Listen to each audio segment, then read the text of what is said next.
هنعمل النهاردة القرص الفلاحي، وحرفيا دي أحلى قرص فلاحي هتاكليها أو هتشوفيها، ومعمولة بالطريقة الصح المظبوطة جدا جدا.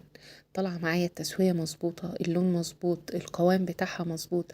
هي بتبقى طرية وهشة، بس في نفس الوقت فيها قطمة كده، انتي مش بتاكلي عيش فينو او ما انتش عاملة عيش فينو. القوام من جوه بيبقى مورق، بيبقى في نفس الوقت بيدوب. حاجة كده جميلة جدا. شايفين ما فيهاش المطة بتاعت العيش الفينو، بتتقطع معانا على طول كده بكل سهولة. ده عشان هي معمولة صح.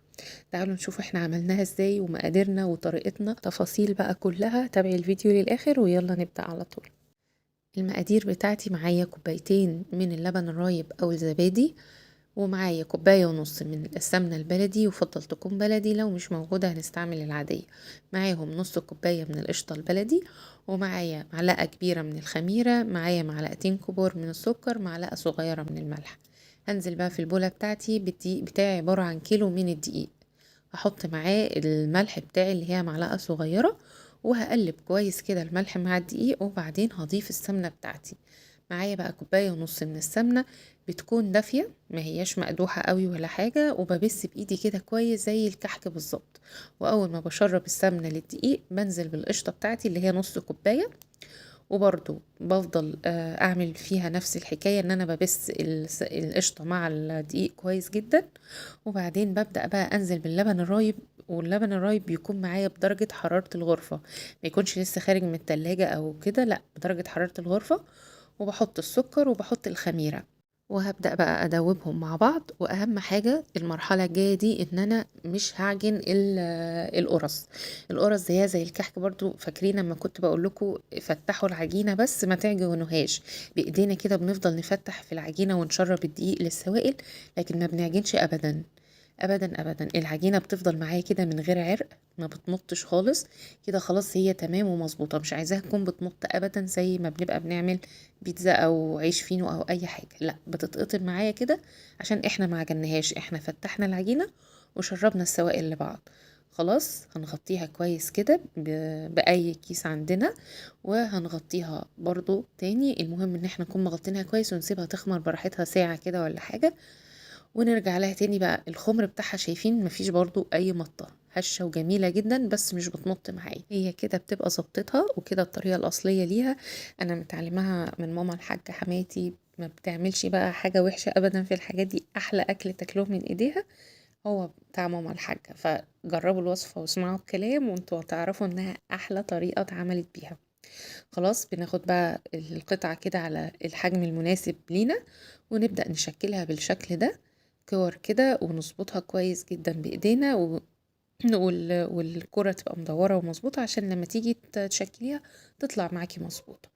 هنعمل كل الكمية بتاعتنا بالشكل ده بنفس الطريقة، وبنخلص الكمية كلها مع بعض تشكيل، وبعدين بنغطيها بالكيس برضو البلاستيك، ونسيبها ترتاح. مفيش، على ما بنخلص تشكيل بتكون ارتاحت. أول قطعة شكلناها بناخدها بقى، أول قطعة شكلناها دي، ونبدأ نفرد فيها.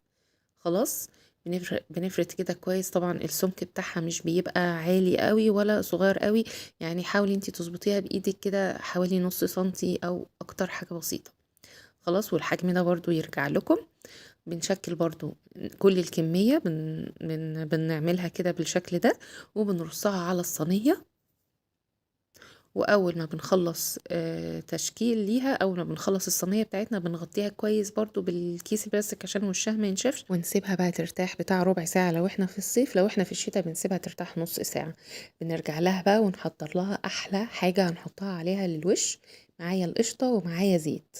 طبعا الكميه على حسب كميه القرص اللي انت مشكلاها.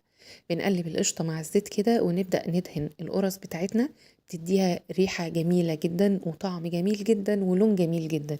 يعني دي خطوة أساسية، مش خطوة كده نستبدلها بأي حاجة، لا القشطة بتدي طعم جميل جدا جدا ولون وريحة وكل حاجة. خلاص بندهنها كويس كده، كمية تكون حلوة، يعني مش قليلة ومش كتيرة قوي، عشان برضو هتسيح وتنزل منك في الفرن. هتكلم بقى على التسوية، وهي مهمة جدا جدا معايا. اول حاجة الفرن بيكون ساخن قبل ما ندخل القرص عليه ب10 دقايق، يكون سخن كويس جدا جدا ودرجة حرارته عالية. بس اول ما بندخل القرص بنهدي الحرارة على 180 زي ما بنسوي الكيكة كده. بنحط القرص من تحت في الرف من تحت، واول ما تحمر بعد 10 دقايق كده برفعها تحت الشواية تاخد اللون المظبوط. وهي تحت الشواية بقى بفضل اقلبها، ولو في قرصة احمرت بقلبها مثلا او بنقلها مكان واحدة تانية، وتفضل عيني عليها لحد ما تطلع معايا باللون والشكل الجميل ده. تمام. التسوية بتاعت القرص بتبقي قاعدة جنب الفرن وهي بتستوي، مش بتسيبيها وتمشي. بتطلع بالشكل ده، قوام مظبوط، لون مظبوط، الطعم خطير بجد. لو مستعملين بقى اللبن الرايب بلدي، والزبادي بلدي، السمنة بلدي، القشطة بلدي، كل الحاجات دي بتفرق طبعا في الطعم. بتطلع معاكي نتيجة بطعم وريحة بقى الحاجة الجميلة بتاعت زمان اللي انتوا متعودين عليها. الوصفة بالطريقة دي صدقوني أحلى طريقة هتجربوها بإذن الله، لأن هي يعني فعلا هي دي الطريقة الأصلية بقى اللي معتمدينها من زمان جدا. فجربوها وإن شاء الله تعجبكم جدا جدا جدا، وهستنى رأيكم في الكومنتات تحت. وأشوفكم على خير يا رب، والسلام عليكم ورحمة الله.